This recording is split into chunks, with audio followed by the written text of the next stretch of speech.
Good morning. എന്തൊക്കെയാണ് വിശേഷം? സുഖമാണെന്ന് വിചാരിക്കുന്നു. നമ്മളുടെ ഇന്നത്തെ സെഷനിലേക്ക് എല്ലാവർക്കും സ്വാഗതം.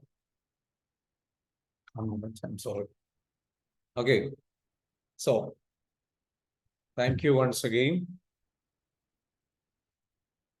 എന്താണ് നിങ്ങളുടെ വിശേഷം? കാര്യങ്ങളൊക്കെ പറയൂ. ഓരോ ദിവസവും നമ്മൾ പുതിയ പുതിയ അറിവുകൾ കൈമാറി, പുതിയ അറിവുകൾ നമ്മൾ മനസ്സിലാക്കി നമ്മളുടെ ലൈഫിൽ ചേഞ്ചസ് കൊണ്ടുവരാൻ വേണ്ടിയിട്ട് ഓരോ ദിവസവും എഫേർട്ട് എടുത്ത് മുന്നോട്ട് പോകുന്നവരാണ്. ഇന്നത്തെ മെസ്സേജ് എന്താണ്? ഇന്നത്തെ മെസ്സേജ് എനിക്ക് ഷെയർ ചെയ്യാനുള്ളത്, നമുക്ക് എങ്ങനെ നമ്മളുടെ ലൈഫിൽ പുരോഗതി കൊണ്ടുവരാൻ വേണ്ടിയിട്ട് ഏതെല്ലാം തരത്തിലുള്ള മാർഗങ്ങളാണ് നമ്മുടെ മുൻപിലുള്ളത്. ആ മാർഗത്തിൽ ഏറ്റവും പെട്ടെന്ന് റിസൾട്ട് നൽകുന്ന ഒരു മാർഗമാണ് നമുക്ക് എല്ലാവർക്കും അറിയാം, EFT എന്നുള്ളത്.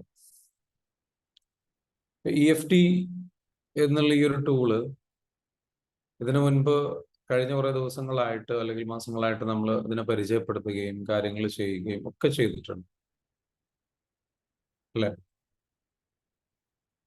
പലപ്പോഴും നമ്മൾ തേടുന്ന സക്സസ്, നമ്മൾ ആഗ്രഹിക്കുന്ന സക്സസ്, അത് നമ്മളിലേക്ക് വരണം എന്നുണ്ടെങ്കിൽ നമ്മളുടെ എനർജി നമുക്ക് ചേഞ്ച് ചെയ്യണം എന്ന് പറയാം. നമ്മളുടെ എനർജി നമ്മൾ ചേഞ്ച് ചെയ്യണം. ആ എനർജി ചേഞ്ച് ചെയ്യുന്നത്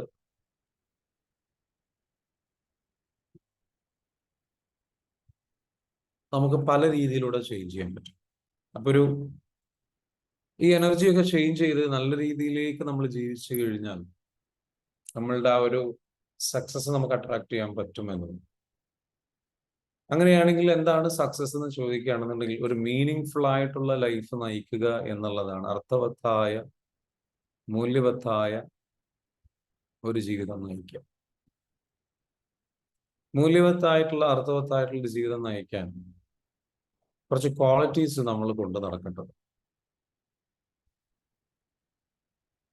അപ്പോ ലൈഫ് മീനിങ് ഫുൾ ആവുക എന്നുള്ളതൊരു വളരെ പ്രധാനപ്പെട്ട കാര്യം. മീനിങ് ഫുൾ ആവുക, അതായത് അർത്ഥമുള്ളതാവുക. എന്താണ് അർത്ഥം? അർത്ഥം എന്ന് പറഞ്ഞു കഴിഞ്ഞാൽ നന്മയിലൂടെ ഉള്ള നല്ല കാര്യങ്ങൾ പരമാവധി ചെയ്യാൻ ശ്രമിച്ച്, നല്ല കാര്യങ്ങൾ കൂട്ടുപിടിച്ച്, നല്ല ചിന്തകൾ, നല്ല പ്രവൃത്തികൾ, നല്ല സംസാരങ്ങൾ, നല്ല ശീലങ്ങൾ, അതുപോലെ തന്നെ എന്താണോ ശരി, ആ ശരിയിലൂടെയുള്ള യാത്ര. നമ്മളുടെ ലൈഫിൽ നമ്മൾ പലപ്പോഴും നമ്മൾ മനസ്സിലാക്കാതെ പോകുന്ന ഒരു പ്രയാസമേറിയ ഒരു കാര്യമാണ് എന്താ വെച്ചാൽ നമ്മൾ തെറ്റായ വഴിയിലൂടെ സഞ്ചരിച്ചുകൊണ്ടേയിരിക്കുന്നു. നമ്മൾ അറിയ പോകുന്നില്ല. ചിലതൊക്കെ ഒരുപാട് പോയതിനു ശേഷമായിരിക്കും ചിലർ തിരിച്ചറിയും. എന്ന് തിരിച്ചറിവ് ഉണ്ടായാലും എത്ര വൈകിയാണെങ്കിലും നമ്മൾ അഹങ്കാരിയാവാതെ, അഹന്തയില്ലാതെ ശരിയായ വഴിയിലൂടെ സഞ്ചരിച്ചു തുടങ്ങുമ്പോൾ, അല്ലെങ്കിൽ ഹംബിളായിട്ട് നമ്മളുടെ തെറ്റുകൾ നമ്മൾ മനസ്സിലാക്കി അത് തിരുത്തി ശരിയായ പാതയിലേക്ക് നമുക്ക് വരാൻ പറ്റും.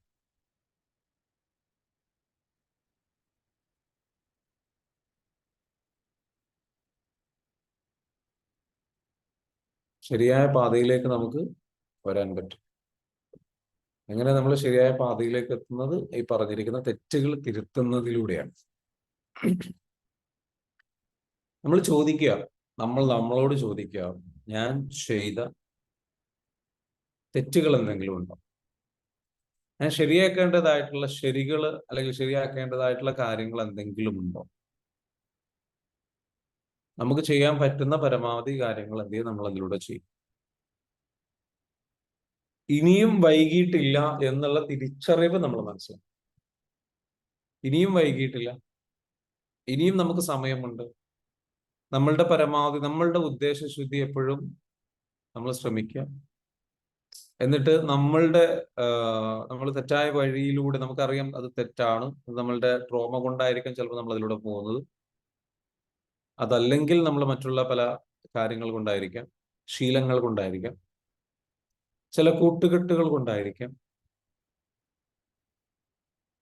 നമ്മളുടെ മനസ്സിനുള്ളിൽ എന്ത് ചെയ്യുക, ഒരു തീരുമാനമെടുക്കുക, ആ വഴിയിലൂടെയുള്ള സഞ്ചാരം തെറ്റാണെന്ന് അറിഞ്ഞുകൊണ്ട് അതിലൂടെ നമ്മൾ സഞ്ചരിക്കാതിരിക്കും. ഇപ്പോ ഒരു 6 ക്വാളിറ്റീസ് ഉണ്ട് മീനിങ് ലൈഫിന്. 6 ക്വാളിറ്റീസ് ഉണ്ട്. ഫസ്റ്റ് ക്വാളിറ്റി എന്ന് പറയുന്നത് സിൻസിയറിറ്റി, ആത്മാർത്ഥത. ആത്മാർത്ഥത എന്ന് പറയുന്നത് ഉദ്ദേശിക്കുന്നത് എന്താണ്? ആത്മാർത്ഥമായിട്ട് നമ്മൾ എന്ത് കാര്യങ്ങൾ ചെയ്യുകയാണെന്നുണ്ടെങ്കിലും വളരെ സിൻസിയർ ആയിട്ട് എന്ത് ചെയ്യുക, ചെയ്യാൻ ശ്രമിക്കുക. ചെയ്യുന്ന പ്രവർത്തികളിൽ ആത്മാർത്ഥത കൊണ്ടുവരിക. ജോലിയിലായിക്കോട്ടെ, നമ്മൾ സ്നേഹിക്കുന്നിടത്തായിക്കോട്ടെ, പരമാവധി ജെനുവിനിറ്റി അതിലേക്ക് കൊണ്ടുവരാൻ ശ്രമിക്കുക. ഗെയിം കളിക്കാതിരിക്കുക, മാനിപ്പുലേറ്റ് ചെയ്യാതിരിക്കുക, മറ്റുള്ളവരെ യൂസ് ചെയ്യാതിരിക്കുക. നമ്മൾക്ക് ചെയ്യാൻ പറ്റുന്ന വളരെ ജെനുവിനായിട്ട്, ആത്മാർത്ഥമായിട്ട് എന്താണോ നമ്മൾ പറയുന്നത്, എന്താണോ നമ്മൾ ചെയ്യുന്നത്, അതിലെന്താ വെച്ചാൽ ജെനുവിനായിട്ടുള്ള ആത്മാർത്ഥമായിട്ടുള്ള ഒരു ശ്രമം ഉണ്ടാവും. നിങ്ങളുടെ ബിസിനസ്സിനോട് നിങ്ങൾ ആത്മാർത്ഥത കാണിക്കുക, നിങ്ങളുടെ ജോലിയോട് നിങ്ങൾ ആത്മാർത്ഥത കാണിക്കുക. ഒരു മീനിങ് ലൈഫിൽ വളരെ ബേസിക് ആയിട്ട് വേണ്ട സാധനം ആത്മാർത്ഥത. നമ്മളോട് ചോദിക്കുക എന്ന് വെച്ചാൽ, ഞാൻ ശരിക്കും ആത്മാർത്ഥത എന്ന് പറയുന്നത് എന്താണ്? കെയറിൽ നിന്ന് വരുന്നതാണ്, കെയറിങ്ങിൽ നിന്ന് വരുന്നത്. കെയറിങ് എന്ന് പറഞ്ഞാൽ നമ്മൾ എന്താ, കെയർ എന്നുള്ള വേർഡിന്റെ അർത്ഥം എന്താ? സ്നേഹം എന്ന് വേണമെങ്കിൽ പറയാം, അല്ലെ? സ്നേഹമല്ല കെയറിങ്. ഞാൻ കെയർ ചെയ്യുന്നുണ്ട്, ഞാൻ അതിനെക്കുറിച്ച് ഒരു സൂക്ഷ്മത പാലിക്കും, അല്ലെങ്കിൽ ശ്രദ്ധ, അതുമല്ലെങ്കിൽ എന്താ പറയാ, ആ ഒരു സംഗതിയോടുള്ള ഇഷ്ടം, ആ ഒരു വ്യക്തിയോട്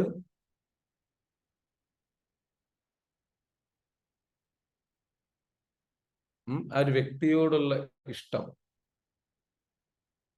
പ്രണയം,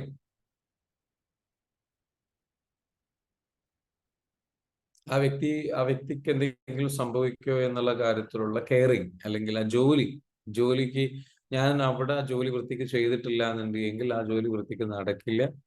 ആ ജോലിയോട് കെയറിങ് ഉണ്ട്. ഒരു കെയറിങ് എന്ന് പറയുന്ന ക്വാളിറ്റി നമ്മളുടെ ജീവിതത്തിൽ എന്താ വെച്ചാൽ സൂക്ഷ്മത, ശ്രദ്ധ, അതിനോടുള്ള ഒരു സ്നേഹം, ഒരു ഇഷ്ടം. അപ്പൊ നിങ്ങളുടെ ബിസിനസ്സിനോട് നിങ്ങൾക്കൊരു ഇഷ്ടമുണ്ടോ? നിങ്ങളുടെ ജോലിയോട് നിങ്ങൾക്കൊരു ഇഷ്ടമുണ്ടോ? ഒരു കെയറിങ് ഉണ്ടോ? നിങ്ങളുടെ ലക്ഷ്യത്തോട് നിങ്ങൾക്കൊരു കെയറിങ് ഉണ്ടോ? നിങ്ങളുടെ ജീവിതത്തോടൊരു കെയറിങ് ഉണ്ടോ? നിങ്ങളുടെ ആരോഗ്യത്തോടൊരു കെയറിങ് ഉണ്ടോ? അല്ലെ? കെയറിങ് എന്ന് പറഞ്ഞാൽ പരിചരണം. അതെ, പരിചരണം. Yes, very good. പരിചരിക്കുക, അതിനോടൊരു നമ്മൾ അതിനു വേണ്ടിയിട്ട് ആത്മാർത്ഥമായി ശ്രമിക്കാൻ തയ്യാറാണോ? അപ്പൊ ആത്മാർത്ഥത വരുന്നത് എന്തിനാണ്? നമ്മളുടെ പരിചരണം, ഏതൊരു കാര്യമാണോ, ഏതൊരു ബന്ധമായിക്കോട്ടെ, ബന്ധത്തിനോട് കാണിക്കേണ്ട ഒരു പരിചരണമാണ്, ആ ബന്ധം പരിചരിക്കേണ്ട രീതിയിൽ. അപ്പൊ കെയറിങ് എന്ന് പറയുന്നതിൽ ഏറ്റവും ഇമ്പോർട്ടന്റ്. അപ്പൊ നമ്മൾ മീനിങ് ആയിട്ടുള്ള ഒരു ലൈഫ്, വളരെ അർത്ഥവത്തായിട്ടുള്ള സന്തോഷം നൽകുന്ന, ഒരു സമാധാനം നൽകുന്ന ഒരു സംഗതിയാണെന്ന് വെച്ചാൽ കെയറിങ് എന്ന് പറയുന്ന സംഗതി. നിങ്ങളുടെ ജോലികളോട്, ഉത്തരവാദിത്തങ്ങളോട് കെയറിങ് ഉണ്ടായിരിക്കും. അപ്പോൾ എന്തുണ്ടാകും?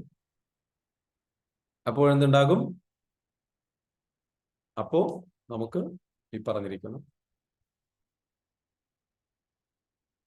മീനിങ് ആയിട്ടുള്ള ഒരു അർത്ഥവത്തായിട്ടുള്ള ഒരു ജീവിതം നമുക്ക് ഫസ്റ്റ് ഇതിലേക്ക് കടക്കാൻ പറ്റും. സിൻസിയറിറ്റി. നെക്സ്റ്റ് എന്താണ്? Personal integrity. എന്താ പേഴ്സണൽ ഇന്റഗ്രിറ്റി? പേഴ്സണൽ ഇന്റഗ്രിറ്റി എന്ന് പറഞ്ഞു കഴിഞ്ഞാൽ ഒരു സത്യസന്ധത പാലിക്കും. നമുക്കൊരു നിലപാടുണ്ടായിരിക്കും. നമുക്ക് നഷ്ടമുണ്ടായേക്കാം, എന്നാൽ ഒരു പേഴ്സണൽ ഇന്റഗ്രിറ്റി, പറഞ്ഞാൽ വാക്ക് പാലിക്കുക, ഇതൊന്നും അത്ര എളുപ്പമുള്ള കാര്യമല്ല. ഈ സിൻസിയറിറ്റി ആയിക്കോട്ടെ, ഒരുപാട് എഫേർട്ട് എടുക്കേണ്ട, അധ്വാനം ആവശ്യമുള്ള, ഒരുപാട് ശക്തമായ നിലപാടുകൾ എടുക്കേണ്ട, അല്ലെങ്കിൽ പല കാര്യങ്ങളും വിട്ടുകളയേണ്ടി വരുന്ന സംഗതിയാണ്. സോ പേഴ്സണൽ ഇന്റഗ്രിറ്റി നമുക്ക് ആവശ്യമാണ്. Personal integrity.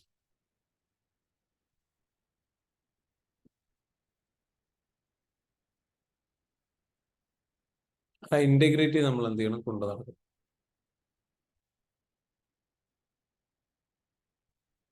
എന്താണ് സത്യസന്ധത? നമ്മൾ അതിൽ എന്താ വെച്ചാൽ സത്യസന്ധത പാലിക്കും. പേഴ്സണൽ ഇന്റഗ്രിറ്റി, നമുക്ക് കുറച്ച് പേഴ്സണൽ വാല്യൂസ് വേണം, മൂല്യങ്ങൾ വേണം. ആ പേഴ്സണൽ മൂല്യങ്ങളിൽ നമ്മൾ എന്ത് ചെയ്യണം? ഉറച്ചു നിൽക്കണം. നമുക്ക് തോന്നിയ രൂപത്തിൽ നമ്മൾ എന്താ വെച്ചാൽ ചേഞ്ച് ആയിക്കൊണ്ടിരിക്കുക. അപ്പൊ അവിടെ മീനിങ് ഫുൾ ആയിട്ട് മാറും.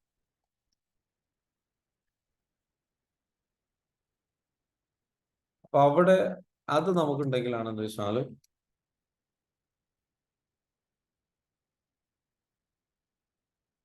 നമ്മൾ കുറച്ച് പ്രിൻസിപ്പിൾസും വാല്യൂസും കൊണ്ട് നടക്കണം.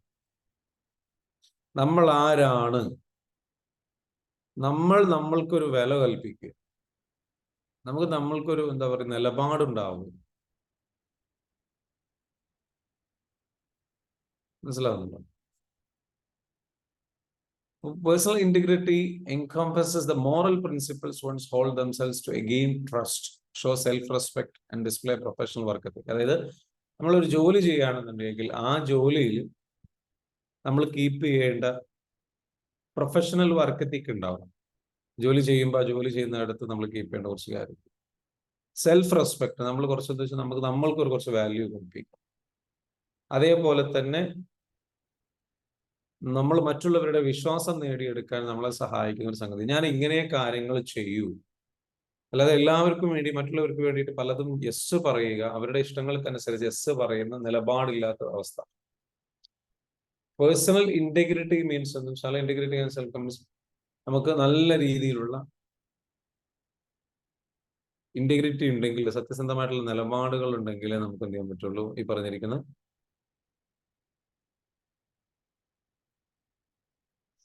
നമുക്ക് കുറച്ച് സ്റ്റാൻഡേർഡുകൾ, നിലവാരങ്ങളും, ഞാൻ ഇന്ന രീതിയിലുള്ള കാര്യങ്ങളെ ചെയ്യൂ, ഇന്ന രീതിയിൽ ഞാൻ പെരുമാറൂ എന്നുള്ള നമ്മളെ സ്വയം ട്രീറ്റ് ചെയ്യുന്നത്, മറ്റുള്ളവരെ ട്രീറ്റ് ചെയ്യുന്നത് വെച്ചാൽ അതാണ് ഇന്റഗ്രിറ്റി. സത്യസന്ധമായ രീതിയിൽ കാര്യങ്ങൾ പറയും, സത്യസന്ധത പാലിക്കും. And lead by example. Lead by example എന്ന് പറഞ്ഞാൽ എന്താണ്? നമ്മളായിരിക്കും അതിന്റെ ബെസ്റ്റ് എക്സാമ്പിൾ. നമ്മൾ എന്താണോ പറയുന്നത് ആ കാര്യങ്ങളിൽ ലീഡ് ചെയ്യുന്നതിന് നമ്മൾ എക്സാമ്പിൾ ഉണ്ടാവും. അപ്പൊ ബിസിനസ്സിലാണെങ്കിലും ശരി, വ്യക്തി ജീവിതത്തിലാണെങ്കിലും ശരി, ആ പേഴ്സണൽ ഇന്റഗ്രിറ്റി ഉണ്ടാകുന്നിടത്താണ് എന്ത് സംഭവിക്കുന്നത്? വലിയ രീതിയിലുള്ള റിസൾട്ട് നമുക്ക് ഉണ്ടാകണം. നമുക്ക് മറ്റുള്ളവരുടെ വിശ്വാസം നമുക്ക് പിടിച്ചു പറ്റാൻ പറ്റും. പക്ഷെ കുറച്ച് നഷ്ടങ്ങളൊക്കെ ഉണ്ടാവും. ചിലരൊക്കെ എന്താ വെച്ചാൽ നമുക്കെന്താ വെച്ചാൽ ഒന്ന് ട്രാൻസ്പെറൻസി, ഉള്ളതുപോലെ പറയാം. അതാണ് ഈ പേഴ്സണൽ ഇന്റഗ്രിറ്റി. അതിൽ ഷുഗർ കോട്ട് ചെയ്യാതിരിക്കും, ഉള്ളതുപോലെ പറയാം. അവിടെ എന്താ പ്രശ്നം? ചിലപ്പോൾ കുറച്ച് ശത്രുതയൊക്കെ പോലെ ഉണ്ടാവും. മറ്റുള്ളവർക്ക് ഇഷ്ടപ്പെടാത്ത കാര്യങ്ങളൊക്കെ ചിലപ്പോൾ പറയേണ്ടി വരും. ചില ആൾക്കാർക്ക് ഇഷ്ടപ്പെടില്ല. എല്ലാവരെയും ഹാപ്പി ആക്കാൻ പറ്റിക്കൊള്ളണമെന്നില്ല. പക്ഷെ ഒരു കാര്യമുണ്ട്, അവർക്കത് ഇഷ്ടപ്പെട്ടില്ലെങ്കിലും ഉള്ളതുപോലെ പറയുന്നത് കൊണ്ട് അവർക്ക് നമ്മളെ ഇന്നല്ലെങ്കിൽ നാളെ അവർ നമ്മളെ ഇഷ്ടപ്പെടുന്ന ഒരു അവസ്ഥയിലേക്ക് എത്തും. നമുക്കൊരു റെസ്പെക്ട് കിട്ടും. അപ്പോൾ ഡ്യൂറിങ് ലൈക്ക് കമ്മ്യൂണിക്കേഷൻ ഒരു കൺഫ്യൂഷൻ ഉണ്ടാകുന്ന സമയത്ത്, അല്ലെങ്കിൽ ഒരു വല്ലാത്തൊരു പ്രതിസന്ധി വരുന്ന സമയത്ത് നമ്മൾ എന്താണ് കമ്മ്യൂണിക്കേറ്റ് ചെയ്യുന്നത്, അവിടെ വളരെ സ്ട്രോങ് ആയിട്ട് കമ്മ്യൂണിക്കേറ്റ് ചെയ്യുന്ന ആൾക്കാർ, നല്ല നിലപാടുകൾ പറയുന്ന ആൾക്കാരെയാണ് നമുക്ക് ആവശ്യം. അതാണെന്ന് വെച്ചാൽ മീനിങ് അങ്ങനെയുള്ള ആൾക്കാർക്ക് എന്താ വെച്ചാൽ ഞാൻ തെറ്റ് ചെയ്തിട്ടില്ല, ഞാൻ പറയുന്നത് ശരിയാണെന്നുള്ള ഫീലിംഗ് ഉണ്ടാവും. അതൊരു അർത്ഥവത്തായിട്ടുള്ള ഒരു ഉള്ളിൽ നിന്നൊരു സന്തോഷം ഒരു മീനിങ് ഫുൾ ആയിട്ടുള്ള ലൈഫ് നയിക്കുന്നതിലേക്ക്, അത് നമ്മുടെ ശരികളിലേക്ക് നമുക്ക് എന്ത് വെച്ചാൽ പോകാൻ പറ്റും. നെക്സ്റ്റ് എന്താണ്? ഹ്യൂമിലിറ്റി. ഹ്യൂമിലിറ്റി എന്ന് പറയുന്നത് വിനയം. ഓവർ വിനയമല്ല, അനാവശ്യമായ വിനയമല്ല, കാര്യം സാധിക്കാനുള്ള വിനയമല്ല, എന്നാൽ അർഹമായ വിനയം. നമ്മൾ ഒരാളോടും ധിക്കാരിയാവാതെ, നമുക്ക് ട്രോമ ഉണ്ടാകാം, പ്രശ്നങ്ങൾ ഉണ്ടാകാം, സംഗതികൾ ഉണ്ടാകാം, ഇമോഷണൽ ഔട്ട്ബേസ്റ്റ് നടത്താതെ നമ്മൾ എന്ത് ചെയ്യുന്നു?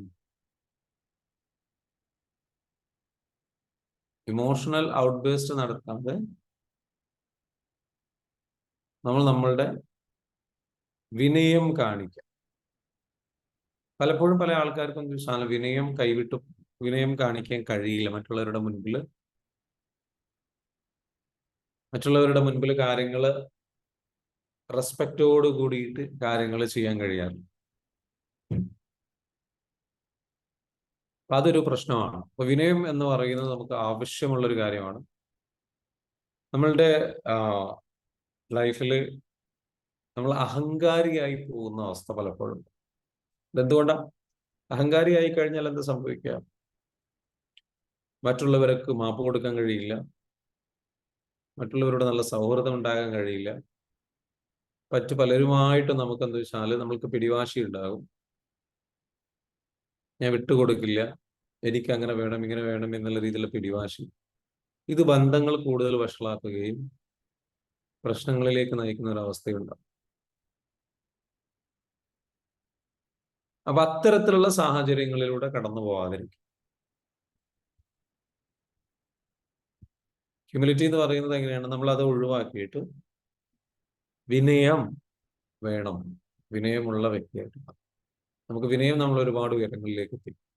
അത് ഫേക്ക് ആയിട്ടുള്ള അപ്രീസിയേഷനോ സംഗതികളോ കാര്യങ്ങളോ ഒന്നുമല്ല, ഫേക്ക് ആയിട്ട് വ്യാജമായിട്ടല്ല, വളരെ ജെന്യൂൻ ആയിട്ട് സത്യസന്ധമായിട്ടുള്ള വിനയം നമ്മൾ ഒരുപാട് ഉയരങ്ങളിലേക്ക് എത്തി. ശരിയായ കാര്യങ്ങൾക്ക് മാത്രം നിലപാടുകൾ എടുക്കുക, അല്ലാത്ത കാര്യങ്ങൾക്ക് നമ്മൾ എന്ത് ചെയ്യുന്നു? നിലപാടെടുത്താൽ മതി. അഹങ്കാരം കാണിക്കേണ്ട, ധിക്കാരം കാണിക്കേണ്ട. പക്ഷേ വിനയത്തോടു കൂടി പെരുമാറാം. എല്ലാവരെയും സ്നേഹിക്കാനും എല്ലാവരെയും മനസ്സിലാക്കാനും മറ്റുള്ളവരുടെ വിഷമം മനസ്സിലാക്കിക്കൊണ്ട് മറ്റുള്ളവരെ നമ്മളുടെ റെസ്പെക്ട് കൊടുക്കേണ്ടടുത്ത് റെസ്പെക്ട് കൊടുത്ത് എല്ലാവരോടും എല്ലാവരെയും ഒരു മനുഷ്യന്മാരായി കണ്ട് നമ്മളെപ്പോലെ വേദനകളും പ്രയാസങ്ങളും ഉള്ള ഒരാൾക്കാരാണെന്ന് കണ്ട് മനസ്സിലാക്കി അതിനനുസരിച്ച് പോകാനുള്ളൊരു മനസ്സ്. വിനയമുള്ള ആൾക്കാർക്ക് എന്താ വെച്ചാൽ ആ ജീവിതം അർത്ഥപൂർണമായി മാറും. അടുത്തത് കേർട്ടസി. കേർട്ടസി എന്താ? മാന്യത. നമ്മളൊരു മാന്യത പാലിക്കണം. നമ്മുടെ ഇമോഷൻസ് കൈവിട്ട് പോയിട്ട് നമ്മൾ എന്തൊക്കെയോ മാന്യത ഇല്ലാതെ പെരുമാറാൻ പാടില്ല. മാന്യത ഇല്ലാതെ പെരുമാറി കഴിഞ്ഞു കഴിഞ്ഞാൽ നമുക്ക് പിന്നീട് കുറ്റബോധം ഉണ്ടാകും, ഒരു മീനിങ് ഫുൾ ലൈഫ് ഉണ്ടാകും. മാന്യത കീപ്പ് ചെയ്യാൻ ഒരു സ്ഥലത്ത് എങ്ങനെയാണ് പെരുമാറേണ്ടത്, ഒരു ജോലി സ്ഥലത്ത് എങ്ങനെയാണ്, വീട്ടിലെങ്ങനെയാണ്, വ്യക്തികളോട് എങ്ങനെയാണ്, നമുക്ക് നമ്മുടെ വായിൽ തോന്നുന്ന ഇമോഷൻസിനനുസരിച്ച്, തോന്നുന്ന ഫീലിങ്സിനനുസരിച്ച് ഉള്ളതുപോലെ അങ്ങോട്ട് തോന്നുന്ന പോലെ പറയുന്ന ആ സ്വഭാവം ഒഴിവാക്കിയിട്ട് സാഹചര്യത്തിനനുസരിച്ച്, സിറ്റുവേഷൻ അനുസരിച്ച്, സംഗതികൾക്ക് അനുസരിച്ച് എന്താണെന്ന് ചോദിച്ചു കഴിഞ്ഞാൽ അവിടെ ഉപയോഗിക്കേണ്ട ഭാഷയുണ്ട്, മാന്യതയുണ്ട്. ആ മാന്യത കീപ്പ് ചെയ്യാം. എന്താ മാന്യത? ഒരു പെരുമാറ്റം, നല്ല ശരിയായ പെരുമാറ്റ രീതി.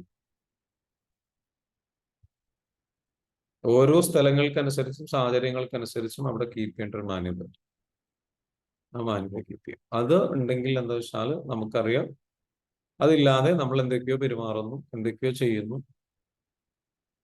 അല്ലെ? ഒരു മരണ വീട്ടിൽ പോയി കഴിഞ്ഞാൽ എങ്ങനെയാണ് അവിടെ കീപ്പ് ചെയ്യേണ്ട ഒരു മാന്യത. അവിടെ ചെന്നിട്ടും നമ്മൾ ചിരിയും കളിയും ബഹളവും ആയി കഴിഞ്ഞാൽ അവിടെ മാന്യത അല്ല. ഒരു പ്രാർത്ഥനാലയത്തിൽ ചെന്ന് കഴിഞ്ഞാൽ പെരുമാറേണ്ട രീതിയുണ്ട്, ഒരു ജോലി സ്ഥലത്ത് പെരുമാറേണ്ട രീതിയുണ്ട്, അവിടെ ധരിക്കേണ്ട ഒരു വസ്ത്രധാരണ രീതിയുണ്ട്. അപ്പം ചേർന്ന് നമ്മൾക്ക് എന്ന് വെച്ചാല് നമ്മൾ അതിനെ റെസ്പെക്ട് ചെയ്യും. നമുക്ക് നമ്മളെ മറ്റുള്ള സാഹചര്യങ്ങളെയും വ്യക്തികളെയൊക്കെ റെസ്പെക്ട് ചെയ്യുന്നത് പോലെ തന്നെയാണ്. അത് റെസ്പെക്ട് എന്താണ്? നമ്മൾ നമ്മളെ റെസ്പെക്ട് ചെയ്യുക എന്നുള്ളതാണ്.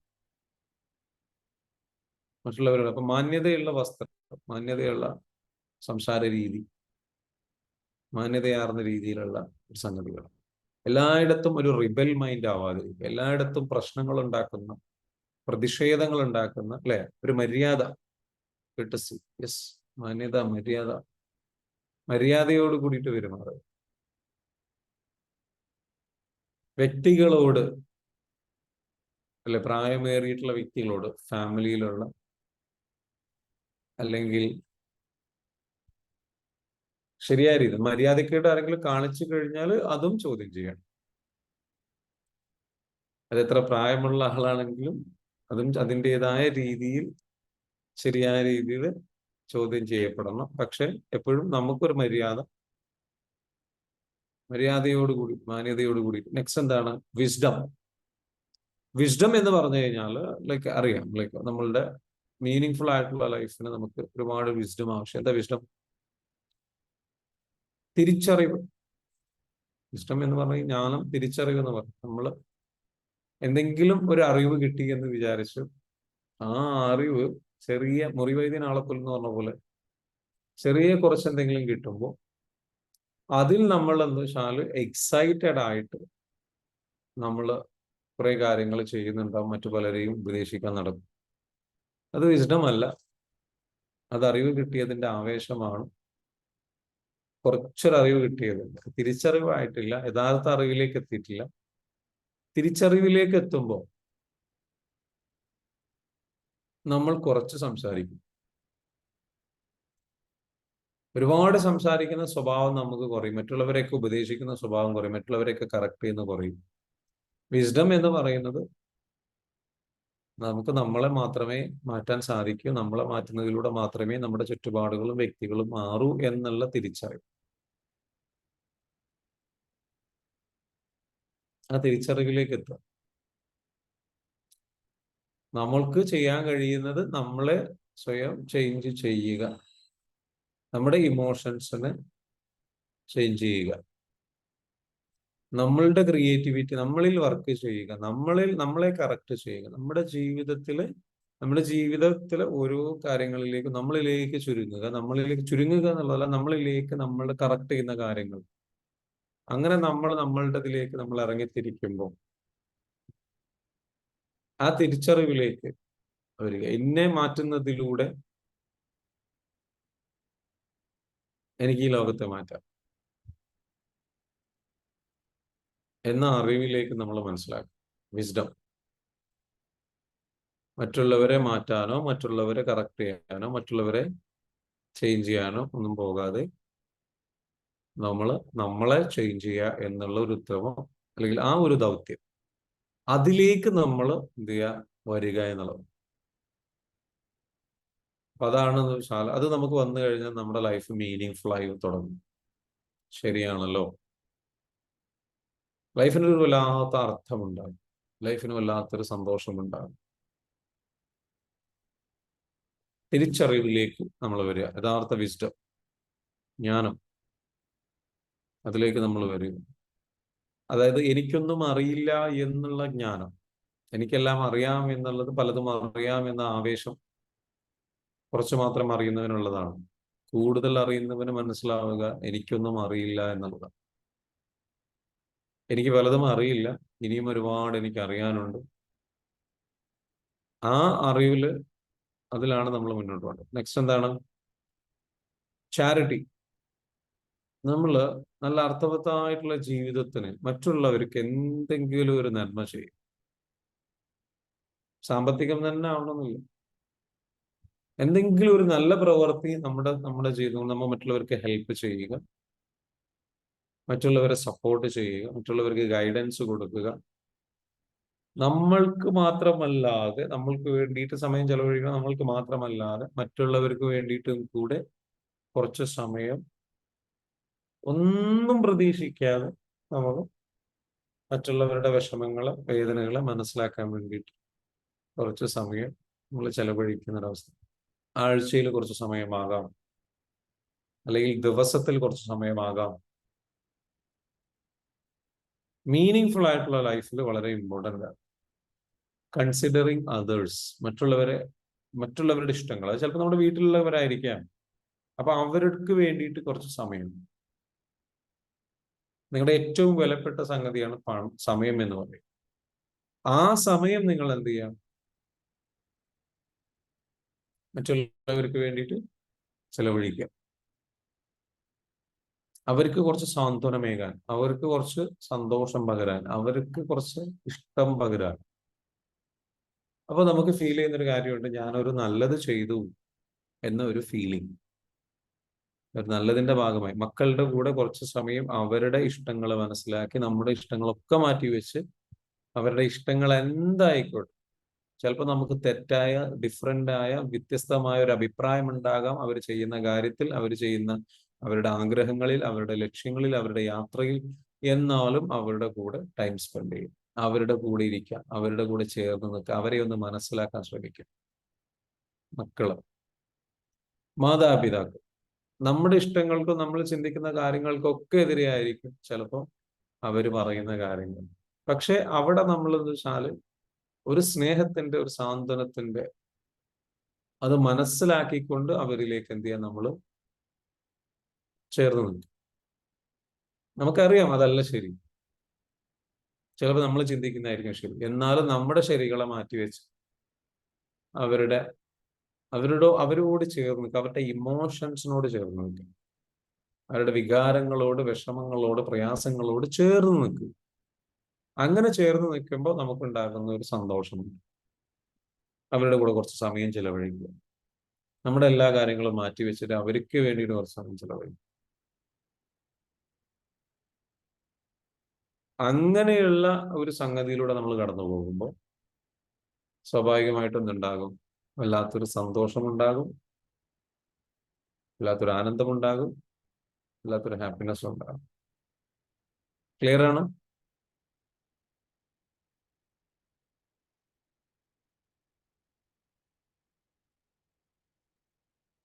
ആ ഒരു ഹാപ്പിനെസ്സിലേക്ക് നമുക്ക് പോകാൻ പറ്റും. ഇങ്ങനെയുള്ള കാര്യങ്ങൾ ചെയ്യുക. ഇത് നമുക്ക് എന്ത് നൽകും? ഒരു സന്തോഷമുള്ള, സുഖമുള്ള, വല്ലാത്ത, അല്ലെ? തിരിച്ചും സ്നേഹം കിട്ടും, ശരിയാണ്. നമുക്ക് വല്ലാത്തൊരു സന്തോഷമുള്ള, വല്ലാത്തൊരു ഹാപ്പിനെസ് ഉള്ള ഒരവസ്ഥയിലേക്ക് നമ്മൾ എന്ത് ചെയ്യും, അല്ലെ? അപ്പൊ ആ ഒരു ലെവലിലേക്ക് രഹന പറയും, being loyal to your self and others, honest. Yes, very good. അപ്പോ നമ്മളുടെ ഇന്നത്തെ ഒരു എന്താ പറയുക, കൂടുതൽ വിഷയത്തിലേക്ക് ഞാൻ പോകുന്നില്ല. ഈ ഒരു വിഷയം തന്നെ നമ്മൾ ശരിക്കും ഒന്ന് ചിന്തിച്ചു നോക്കാം. എന്താണ് നമുക്ക് അർത്ഥവത്തായിട്ടുള്ള ഒരു ജീവിതം നയിക്കാൻ വേണ്ടിയിട്ട് എന്തൊക്കെ ചെയ്യാൻ പറ്റും? ഇതിപ്പോ ഞാൻ കുറച്ച് പോയിന്റ്സുകൾ പറഞ്ഞു, ഇതൊന്നും അല്ല, ഇതിലേറെ ഒരുപാടുണ്ട്. നിങ്ങൾക്ക് ഷെയർ ചെയ്യാൻ പറ്റുന്ന എന്താണ് ഒരു അർത്ഥവത്തായ ജീവിതം, സന്തോഷം ഉള്ളിൽ നിന്ന് വരുന്ന ഒരു മീനിങ് ഫുൾ ആയിട്ടുള്ള ലൈഫ് നമുക്ക് ചർച്ച ചെയ്യാം. നിങ്ങൾക്കൊന്ന് പറയാം, നിങ്ങളുടെ ഒപ്പീനിയൻസ് അൺമ്യൂട്ട് ചെയ്തിട്ട് പറഞ്ഞോളൂ. നിങ്ങൾക്ക് തോന്നുന്ന കാര്യങ്ങൾ എന്തായിരിക്കും നിങ്ങൾ ചെയ്യുക? അലോ ചെയ്തിട്ടുണ്ട്, അൺമ്യൂട്ട് ചെയ്തിട്ട് പറയുക. അർത്ഥവത്തായിട്ടുള്ള ഒരു ജീവിതത്തിൽ നിങ്ങൾ എന്താ പ്രാക്ടീസ് ചെയ്യുന്നത്? നിലവിൽ മീനിങ് ഫുൾ ആയിട്ടുള്ള ലൈഫ് ഒന്ന് പറയാൻ പറ്റുമോ? എനിബഡി? യെസ്, പറഞ്ഞോളൂ.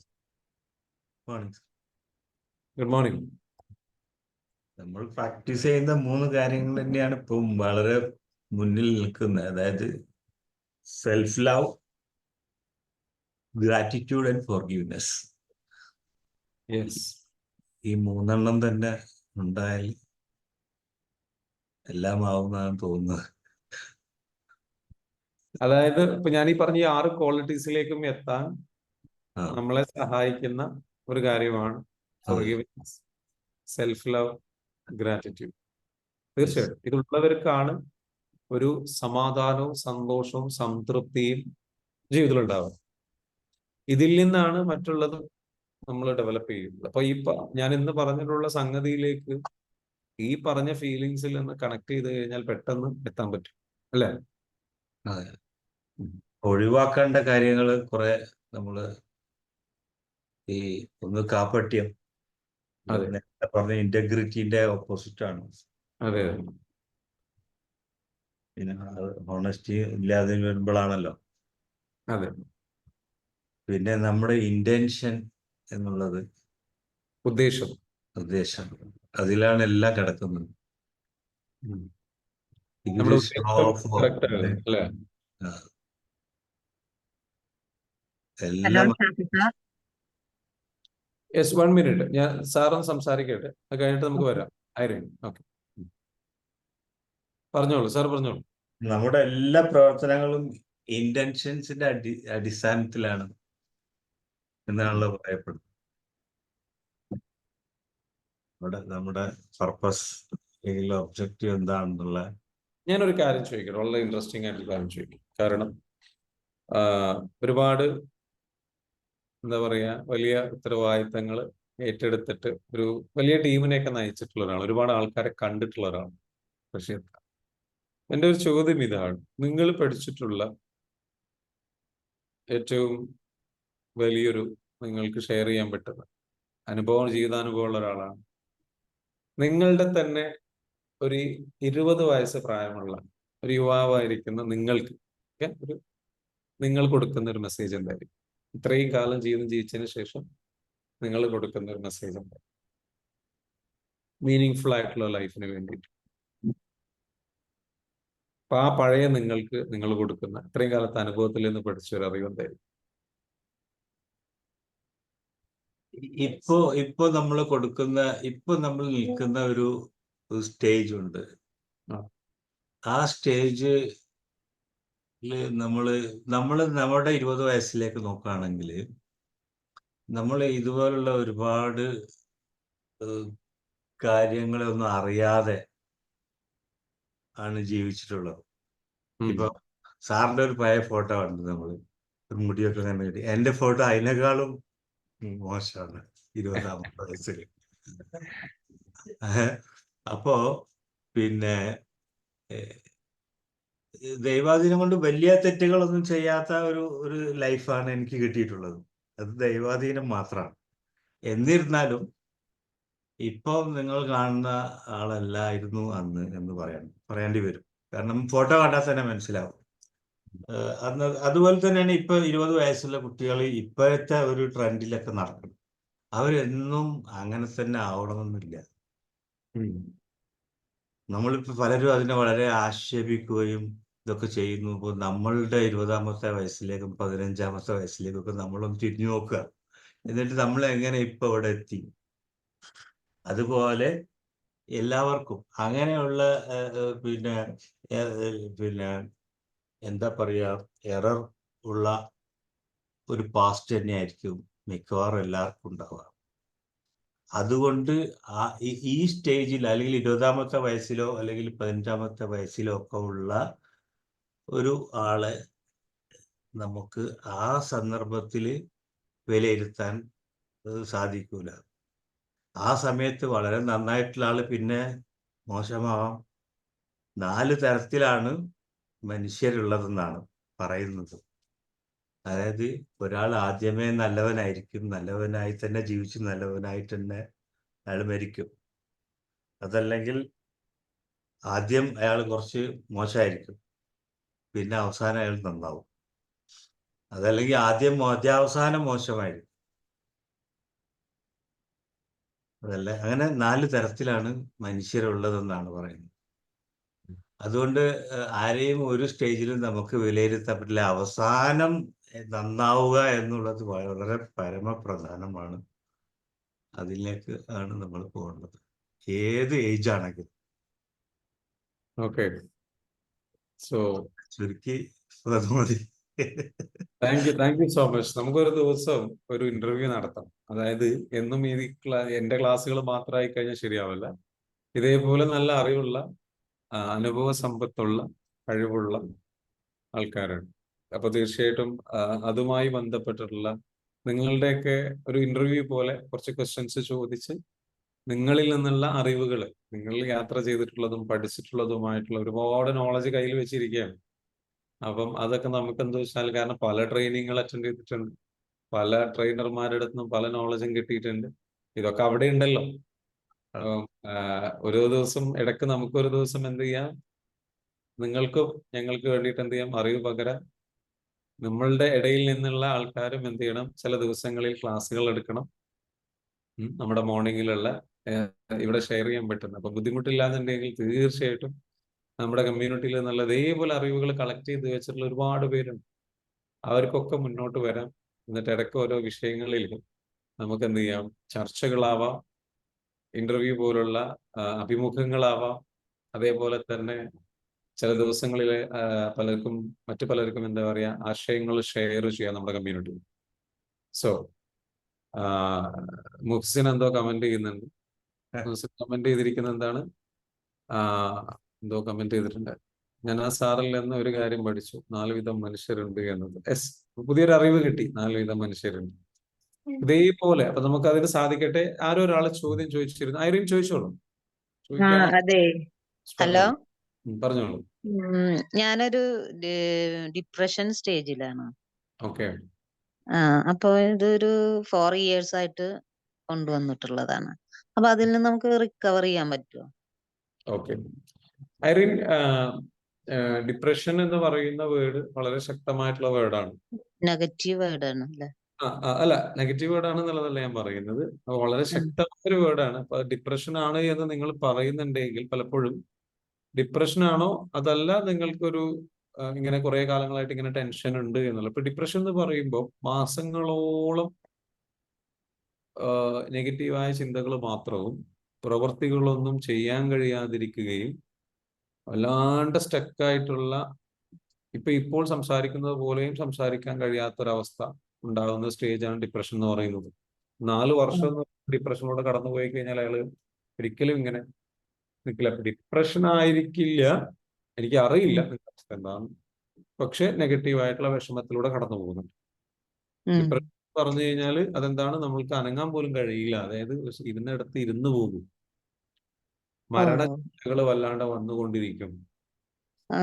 എന്താണ് 4 years before I am worked as a assistant professor, then I quit that job due to this problem. Then I asked again, I can't go to the college and quit that job. That's why my problem. എവിടെ സ്ഥലം, എവിടെയാ Irene, എവിടെ സ്ഥലം? Changaramkulam. Changaramkulam. Okay. നമുക്കൊരു ഐറിൻ്റെ ഒരു ഒന്ന് discuss ചെയ്യാം. അതായത് എന്താണ് ഈ ഡിപ്രഷന് കാരണമാകുന്നത് എന്ന് തോന്നിയിട്ടുള്ളത്? എന്താണ് വിഷമത്തിന്റെ കാരണം? എന്തൊക്കെയാണ് ഈ ഡിപ്രഷൻ ഉണ്ടെന്ന് പറഞ്ഞല്ലോ, എന്തൊക്കെയാണ് ഡിപ്രഷൻ എന്ന് പറഞ്ഞു ഞാൻ പറയുന്നതല്ല, മൈ ഫാമിലി മെമ്പേഴ്സും അതുപോലെ തന്നെ ഹസ്ബൻഡ് അതുപോലെ തന്നെ ഡോക്ടേഴ്സ് ഇവരൊക്കെ പറയുന്നതാണ്. കാരണം എനിക്ക് അവരെന്താ പറഞ്ഞത്? പറയാൻ കാരണം എനിക്ക് പ്രഗ്നൻസി ടൈമില് ഉറങ്ങാൻ പറ്റിയിരുന്നില്ല. പിന്നെ ഒരു 3 month ആവുമ്പോ എനിക്ക് ഉറങ്ങാൻ പറ്റാത്തൊരവസ്ഥ ഉണ്ടായിരുന്നു. പിന്നെ അതുപോലെ തന്നെ ഇപ്പൊ അത് സി സെക്ഷൻ ആയിരുന്നു. ആ സി സെക്ഷൻ കഴിഞ്ഞിട്ടും എനിക്ക് ഒരു വയറിനൊരു വേദന പോലെ, ഉറങ്ങാൻ പറ്റാത്ത പോലെ. ആ സമയത്ത് എന്തെങ്കിലും നിങ്ങൾക്ക് കിട്ടേണ്ട മാനസിക സപ്പോർട്ട് സംഗതികൾ കിട്ടാതിരുന്നിരുന്നു? മാനസികമായിട്ടുള്ള സപ്പോർട്ട് കുറവാണ്. അത് ബൈ ബർത്ത് തന്നെ എനിക്ക് അങ്ങനെ മാനസികമായിട്ടുള്ള സപ്പോർട്ട് ഉണ്ടായിരുന്നു. ബൈ ബർത്ത് എന്ന് പറയുമ്പോൾ നിങ്ങൾ ജനിച്ചത് മുതലേ നിങ്ങൾക്ക് ഫാമിലിയിൽ എത്ര സപ്പോർട്ട് ഉണ്ടായിരുന്നു? അത് എന്തുകൊണ്ടാണ് നിങ്ങൾ അങ്ങനെ പറയാൻ കാരണം? അതിന്റെ ഒരു സാഹചര്യം എന്തായിരുന്നു? എന്റെ എന്താ പറയാ, ഫാദർ എന്ന് പറയുമ്പോ കുറച്ച് ഒരു എന്താ പറയാ സംതിങ് എന്താ പറയാ, ഒരു മെന്റലി ഒരു സൈക്കിക് ആയിട്ടുള്ള ഒരു അവസ്ഥയിലുള്ള ആളായിരുന്നു. അപ്പൊ റിലേഷൻ കുറവായിരുന്നു, ഉണ്ടായിരുന്നു. പക്ഷെ ഉമ്മയുടെ വീട്ടുകാരൊക്കെ ആയിട്ടുണ്ടായിരുന്നു, ഉപ്പയുടെ വീട്ടുകാരായിട്ട് കുറവായിരുന്നു. പക്ഷെ ഇപ്പൊ അവരൊക്കെ മാറ്റി, ഫാദർ മരിച്ചു, പിന്നെ ഉമ്മി മരിച്ചു. പക്ഷെ ഇപ്പൊ അവരൊക്കെ ആയിട്ട് കോണ്ടാക്ട് ചെയ്യാനൊക്കെ പറ്റുന്നുണ്ട്. എല്ലാവരും ക്ഷണിക്കലും അങ്ങനെയുള്ള കാര്യങ്ങളൊക്കെ ഓക്കെയാണ്. അതിലൊന്നും കുഴപ്പമില്ല ഇപ്പൊ. പോവാൻ പറ്റാത്തൊരു വിഷമേ ഉള്ളൂ. എത്ര മക്കളുണ്ട്? എനിക്ക് 2 മക്കള്. 2 മക്കൾ. ഓക്കെ. ഞാനൊരു കാര്യം പറയാം. ഇതില് പ്രധാനപ്പെട്ട ഒരു സംഗതി എന്ന് വെച്ചാല് നിങ്ങൾക്ക് ചെറുപ്പത്തിൽ നിങ്ങൾ അനുഭവിച്ചിട്ടുള്ള ആ ഒരു സപ്പോർട്ട് ട്രോമ. അവസ്ഥ, ട്രോമ ഉം. സംഘത്തിൽ നല്ലോണം ഉണ്ട്. ഉം. അതാണ് ഇപ്പൊ നിങ്ങളുടെ സ്റ്റോറിയിൽ നിന്ന് നമുക്ക് മനസ്സിലായത്. ഈ ട്രോമ എന്ന് പറയുന്നത് നമുക്ക് എന്ത് സംഭവിച്ചു എന്ന് പറയുന്നതല്ല, ആ ഉം. സംഭവിച്ചതിന്റെ ഭാഗമായിട്ട് നമ്മുടെ ഉള്ളിൽ എന്ത് ആഘാതമുണ്ടായി എന്നുള്ളതാണ് ട്രോമ. എല്ലാവരും ശ്രദ്ധിച്ചു ഉം. കേൾക്കുക. ട്രോമ എന്ന് പറയുന്നത് നമ്മൾക്ക് എന്ത് സംഭവിച്ചു, പുറത്ത് എന്ത് സംഭവിച്ചു എന്നുള്ളതല്ല, നമ്മുടെ ജീവിതത്തിൽ നമുക്ക് എന്ത് കിട്ടി എന്നുള്ളതല്ല, അത് നമ്മൾ എങ്ങനെ ഉള്ളിൽ നമ്മൾ അതെങ്ങനെ പ്രോസസ്സ് ചെയ്ത് നമുക്ക് എത്രത്തോളം വേദന ഉണ്ടാക്കി, വിഷമം ഉണ്ടാക്കി, പ്രയാസം ഉണ്ടാക്കി. അപ്പൊ നിങ്ങൾക്ക് ആ ഒരു പെയിന് ചെറുപ്പം മുതലേ നിങ്ങളുടെ ഉള്ളിൽ പെയിനും വേദനകളും സങ്കടങ്ങളും വിഷമങ്ങളും കാര്യങ്ങളും കടന്നു പോയിട്ട് ഇത് നോ, അങ്ങനെ പറയാൻ പറ്റില്ല. അത്ര വിഷമാണെന്നുണ്ടെങ്കിലും ഒരു ഇതാണെങ്കിലും പിന്നെ ദാരിദ്ര്യാണെന്നുണ്ടെങ്കിലും ഐ എൻജോയ്ഡ് മൈ ലൈഫ്. എന്റെ കുട്ടിക്കാലം എൻജോയ് ചെയ്തിരുന്നു. അതിനുശേഷമുള്ള ലൈഫ് എൻജോയ് ചെയ്തു. കോളേജ് ലൈഫ് എൻജോയ് ചെയ്തിരുന്നു. എന്റെ ബി.എഡ് പിന്നെ അതുപോലെ തന്നെ എം.കോം ആ സമയമൊക്കെ ഞാൻ എൻജോയ് ചെയ്തിരുന്നു. ഓക്കെ. ആഫ്റ്റർ മാരേജും ഓക്കെ ആയിരുന്നു. പക്ഷെ ഒരു പ്രഗ്നൻസി ടൈമിലാണ് എനിക്ക് വന്നിട്ടുള്ളത്. അതെ. അപ്പൊ അത് ഞാനതാ പറയുന്നത് എന്ന് വെച്ചാൽ നമ്മൾ വിചാരിക്കുന്നത് പോലെ ആയിരിക്കില്ല ട്രോമ ട്രിഗർ ചെയ്യുക. ഉം. ഓക്കെ. നമുക്ക് ട്രോമ ട്രിഗർ ചെയ്യുന്നത് ചിലപ്പോൾ അതിന് തൊട്ട് മുമ്പ് എന്തെങ്കിലും കാര്യങ്ങൾ ഉണ്ടാവാം. അപ്പൊ അതനുസരിച്ച് ജീവിത പങ്കാളിയുടെ ഭാഗത്ത് നിന്ന് നിങ്ങൾക്ക് കിട്ടേണ്ട ഒരു സപ്പോർട്ട് കിട്ടണമെന്ന് ചോദിച്ച സമയത്ത് ഒറ്റയടിക്ക് പോയത് നിങ്ങൾ എവിടേക്കാണ്? ചൈൽഡ്ഹുഡിലേക്കാണ്. ബൈ ബർത്ത് തന്നെ എനിക്ക് പ്രോപ്പറായിട്ട് support കിട്ടുന്നത് അതിലേക്കാണ് പോയത്. അപ്പൊ ഞാൻ ചോദിച്ച ചോദ്യം ഇതായിരുന്നു, ലൈക്ക് നിങ്ങളുടെ ആ ഒരു സമയത്ത്, പ്രഗ്നൻസിയുടെ സമയത്ത് 2 മക്കളുണ്ടെന്ന് പറഞ്ഞു. ആദ്യത്തെ പ്രഗ്നൻസിയുടെ സമയത്താണോ സെക്കൻഡ് പ്രഗ്നൻസിയുടെ സമയത്താണോ? Second pregnancy days. Second pregnancy. അപ്പൊ അതിന്റെ ഇടയിൽ ആ സമയങ്ങളിൽ എന്തെങ്കിലും നിങ്ങൾക്ക് ഫാമിലി, ഐ മീൻ ഭർത്താവിന്റെ ഒരു അല്ലെങ്കിൽ ആ ഫാമിലിയായിട്ട് നിങ്ങൾ നിൽക്കുന്ന സമയത്ത് എന്തെങ്കിലും പ്രതിസന്ധികളോ പ്രയാസങ്ങളോ ബുദ്ധിമുട്ടുകളോ എന്തെങ്കിലും ഉണ്ടായിരുന്നോ? നിങ്ങളുടെ ഫാമിലിയിൽ നിന്നോ അല്ലെങ്കിൽ അവരുടെ ഫാമിലിയിൽ നിന്നോ അല്ലെങ്കിൽ നിങ്ങൾ ഹസ്ബൻഡിൽ നിന്ന് നേരിട്ടോ അതിൽ അങ്ങനെ എന്തെങ്കിലും ബുദ്ധിമുട്ടുകൾ ആ സമയത്ത് ഉണ്ടായിരുന്നോ? അല്ലെങ്കിൽ നിങ്ങൾ തൊഴിൽ മേഖലയിൽ എന്തെങ്കിലും പ്രശ്നങ്ങളോ സ്ട്രെസ്സോ നിങ്ങൾക്ക് തൊഴിൽ മേഖലയിൽ സ്ട്രെസ് ഉണ്ടായിരുന്നില്ല. ഉണ്ടായിരുന്നില്ല? നിങ്ങൾക്ക് അൺഎക്സ്പെക്ടഡ് ആയിട്ടുള്ള ഒരു പ്രഗ്നൻസി ആയിരുന്നു ഇത് പ്ലാൻഡ് ആയിരുന്നോ? ഇത് അൺഎക്സ്പെക്ടഡ് ആയിരുന്നു? പ്ലാൻ ചെയ്തിട്ടായിരുന്നു. പ്ലാൻ ചെയ്തിട്ട് തന്നെയായിരുന്നു. അപ്പൊ നിങ്ങൾ പ്രിപ്പയർഡ് ആയിട്ട് തന്നെയായിരുന്നു അല്ലെ? അപ്പോൾ മേ ബി എന്താണെന്നറിയില്ല, പൊതുവെ ഈ പറഞ്ഞിരിക്കുന്ന പ്രഗ്നൻസി സമയത്ത് 2 തരത്തിലുള്ള ഡിപ്രഷൻ സിംറ്റംസിലേക്ക് ആൾക്കാർ പോവാറുണ്ട്. മനസ്സിലാവുന്നുണ്ടോ? അപ്പൊ അതിലൊരു കാര്യം ഉള്ളതെന്ന് വെച്ചാല് പോസ്റ്റ് പാർട്ടം എന്ന് പറയുന്നത് പോലെ തന്നെ നമ്മളുടെ ഈ പ്രഗ്നൻസി സമയത്ത് ഇത്തരത്തിലുള്ള സിറ്റുവേഷനിലൂടെ ഈ ഹോർമോണൽ ചേഞ്ചസ് ഭയങ്കരമായിട്ട് നടക്കും. അപ്പൊ ഈ ഹോർമോണൽ ചേഞ്ചസ് ഭയങ്കരമായിട്ട് നടക്കുന്ന സമയത്ത് നല്ല മാനസികമായ സപ്പോർട്ട് കിട്ടണം. ആ മാനസികമായ സപ്പോർട്ട് കറക്റ്റായിട്ട് കിട്ടിയാൽ മാത്രമേ ചിലപ്പോൾ ഇതിനെ ട്രിഗർ ചെയ്യുന്നത് ചിലപ്പം ചെറുപ്പകാലത്തിൽ അനുഭവിച്ച ട്രോമാസ് ആവാം. വട്ടെവർ ഇറ്റ് ഈസ്, നിങ്ങൾ പെയിനിലൂടെ കടന്നു പോയിട്ടുണ്ട്. ആ പെയിൻ അത് ഹീൽ ചെയ്യണം. ഇതിൽ നിന്ന് റിക്കവർ ആവുമോ എന്നുള്ളതാണ് ചോദ്യം അല്ലേ? അതെ, റിക്കവർ ആകാൻ തീർച്ചയായിട്ടും പറ്റും. എന്താ വേണ്ടത്? നമ്മൾ ഹീലിംഗ് സ്റ്റാർട്ട് ചെയ്യണം. ഹീലിംഗ് സ്റ്റാർട്ട് ചെയ്യുന്നത് എങ്ങനെയാണെന്ന് ചോദിച്ചു കഴിഞ്ഞാൽ നമ്മളുടെ ഒരു 30 ഡേയ്സിന്റെ ഒരു പ്രോഗ്രാം ഉണ്ട്. ആ പ്രോഗ്രാം മാസം 30-ാം തീയതിയാണ്, സോറി 20-ാം തീയതിയാണ് വരുന്നത്. അതിൽ ഫസ്റ്റ് 10 ഡേയ്സ് നിങ്ങൾക്ക് ഇന്റൻസീവ് ആയിട്ടുള്ള കോച്ചിങ് ഉണ്ടാവും. അപ്പൊ ആ ഇന്റൻസീവ് ആയിട്ടുള്ള കോച്ചിങ്ങിലൂടെ നമ്മൾ കടന്നു പോയിട്ട് നമുക്ക് എന്ത് ചെയ്യാൻ പറ്റും? നമ്മൾ ടാപ്പിംഗ് എന്ന് പറയുന്ന EFT ടെക്നിക്ക്, EFT എന്ന് പറയുന്ന തെറാപ്പി മെത്തേഡാണ് നമ്മൾ ഉപയോഗിക്കുന്നത്. നിങ്ങൾക്ക് അതിനെ കുറിച്ച് വേണമെങ്കിൽ കൂടുതലൊന്ന് റിസർച്ച് ചെയ്യാം. I'm already do that. Did EFT life mastery. Life mastery already ചെയ്തിട്ടുണ്ട്. പക്ഷെ നിങ്ങൾ അതിലുള്ള കാര്യങ്ങൾ കറക്റ്റ് ആയിട്ട് പ്രാക്ടീസ് ചെയ്യാറുണ്ടോ? ഉണ്ടായിരുന്നു. എത്ര മാസം ചെയ്തു? ഒരു 3 months 4 months ഒക്കെ കണ്ടിന്യൂ ചെയ്തിരുന്നു. ആ സമയത്തുള്ള റിസൾട്ട് എങ്ങനെ ഉണ്ടായിരുന്നു? റിസൾട്ട് സെയിം തന്നെയായിരുന്നു. മുന്നത്തേത് എന്താണോ അതേപോലെ തന്നെ. അതേപോലെ തന്നെ എന്ന് പറയുമ്പോൾ ഇപ്പൊ നിങ്ങൾ അനുഭവിക്കുന്നത് എന്താണ്? ഈ മുന്നത്തെ പോലെ അവസ്ഥ എന്ന് പറഞ്ഞാൽ ഡിപ്രഷൻ ഉണ്ടെന്ന് പറയുന്നല്ലോ, എന്താണ് നിങ്ങൾ അനുഭവിക്കുന്നത്? എനിക്ക് എന്താ പറയാ, ഭയങ്കരമായിട്ട് വയറില് ഒരു വേദന പോലെ തോന്നാ. അത് കാരണം എനിക്ക് ഉറങ്ങാൻ കിടക്കുമ്പോഴൊക്കെ കിടക്കാൻ പറ്റില്ല. അപ്പൊ ഭയങ്കര ബുദ്ധിമുട്ട്. അതെ.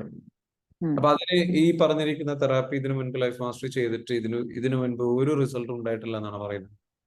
ഒരു റിസൾട്ടും ഉണ്ടായിട്ടില്ല എന്ന് പറയാൻ പറ്റില്ല. ഒരു ബാക്ക് പെയിൻ ഉണ്ടായിരുന്നു. അത് ഒന്ന് റിക്കവർ ചെയ്യാൻ പറ്റിയിട്ടുണ്ട്. ഈ ഒരു പെയിന് റിക്കവർ ചെയ്യാൻ പറ്റിയിട്ടില്ല. ഇല്ല. അപ്പൊ ഇതിന്റെ റൂട്ട് കോസ് ഒന്ന് കണ്ടെത്തണം.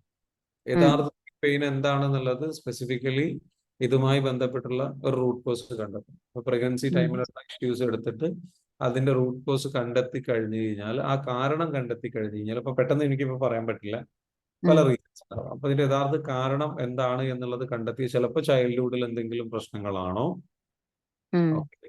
അതല്ലെങ്കിൽ നിങ്ങൾ ഇതിനു മുൻപ് എന്താ പറയാ ഈ വോം സ്റ്റേജ് മുതൽ, അതായത് നിങ്ങൾ പറഞ്ഞല്ലോ ജനിച്ചത് മുതൽ എന്ന് പറഞ്ഞു, നിങ്ങളുടെ അമ്മയുടെ ഗർഭപാത്രത്തിൽ ആ ഒരു ഭ്രൂണമായിട്ട് രൂപപ്പെടുന്ന ആ സമയം മുതൽ ജനിച്ച് നമ്മള് ജീവിതത്തിൽ ജീവിച്ച് ഇവിടം വരെ എത്തുന്ന സമയം വരെ അനുഭവിക്കുന്നതെല്ലാം നമ്മൾ അനുഭവിക്കും.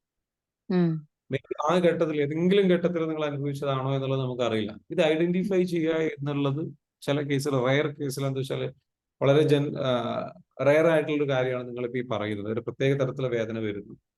അപ്പൊ അതിന് ഞാൻ നിങ്ങൾ ചോദിക്കുന്ന ചില ചോദ്യങ്ങൾക്ക് എന്താ വെച്ചാൽ വ്യക്തമായിട്ട് പ്രത്യേകിച്ച് എന്താ വെച്ചാൽ അങ്ങനെ ഒന്നും സംഭവിച്ചിട്ടില്ല എന്നാണ് നിങ്ങൾ പറയുന്നത്. പക്ഷെ എന്തോ സംഭവിച്ചു. സെക്ഷൻസ് ചെയ്യുന്ന സമയത്ത് ഡോക്ടർ പറഞ്ഞിരുന്നു ഇങ്ങനെ യൂട്രസ് ഇങ്ങനെ ഒട്ടിപ്പിടിച്ചിരിക്കുകയാണ്, അങ്ങനെ ഒരു കാര്യം പറഞ്ഞിരുന്നു. പിന്നെ അവരത് പെട്ടെന്ന് ഇനി പ്രഗ്നന്റ് ആവാനൊന്നും പറ്റില്ല അങ്ങനെ പറഞ്ഞു.